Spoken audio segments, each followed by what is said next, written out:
નમસ્કાર મિત્રો, વિડીયોમાં તમારું સ્વાગત છે। જી હા મિત્રો, અત્યારે હાલના મોટા અને મહત્વના સમાચાર સામે આવી રહ્યા છે। તો મિત્રો, સમાચારમાં વાત કરીએ તો સુરત જમણવાર તો સુરતનો જ આ કહેવત તમે સુરતીઓ માટે ગૌરવ સમાન છે, પરંતુ હાલમાં કેટલાક લાલચુ વેપારીઓએ સુરતીઓના સ્વાસ્થ્ય સાથે ગંભીર ચેડા કરી રહ્યા છે। સુરત મહાનગરપાલિકાના ફૂડ વિભાગ દ્વારા તાજેતરમાં લેવામાં આવેલા ખાદ્ય પદાર્થના સેમ્પલના રિપોર્ટ આવતા જ ખળભળાટ મચી ગયો છે।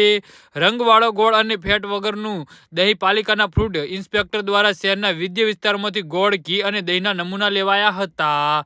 તો લેબોરેટરી ટેસ્ટિંગમાં ચોંકાવનારો ખુલાસો થયો છે કે ગોળમાં કૃત્રિમ કલર ભેળવવામાં આવતો હતો, જેથી તે દેખાવમાં આકર્ષણ લાગે। આ ઉપરાંત દૈનિક આહારમાં જેનો સૌથી વધુ ઉપયોગ થાય તેવા દહીંમાં ફેટની માત્રા નિયત માપદંડ કરતાં ઓછી ઘણી મળી આવી છે। ઘીના નમૂના પણ સબસ્ટાન્ડર્ડનું પ્રતીક માનવામાં આવતા ઘીમાં પણ ભેળસેળિયાઓએ બાકી રાખ્યું નથી। તપાસ દરમિયાન ઘીના નમૂના સબસ્ટાન્ડર્ડમાં જાહેર કરાયા છે। માત્ર થોડા જ રૂપિયાનો વધુ નફો કમાવાની લાલચમાં દુકાનદારો લોકોના લીવર અને કિડની જેવા મહત્વના અંગોને નુકસાન પહોંચાડી રહ્યા છે। તો પાલિકાની કડક કાર્યવાહી સુરત મહાનગરપાલિકાએ આ તમામ 6 નમૂના ફેલ થતા સંબંધિત દુકાનદારો અને ઉત્પાદક વિરુદ્ધ કાયદેસરની કાર્યવાહી હાથ ધરી છે। પાલિકા દ્વારા આગામી દિવસોમાં આ ચેકિંગ વધુ સઘન બનાવવામાં આવશે તેવી ચીમકી આપવામાં આવી છે।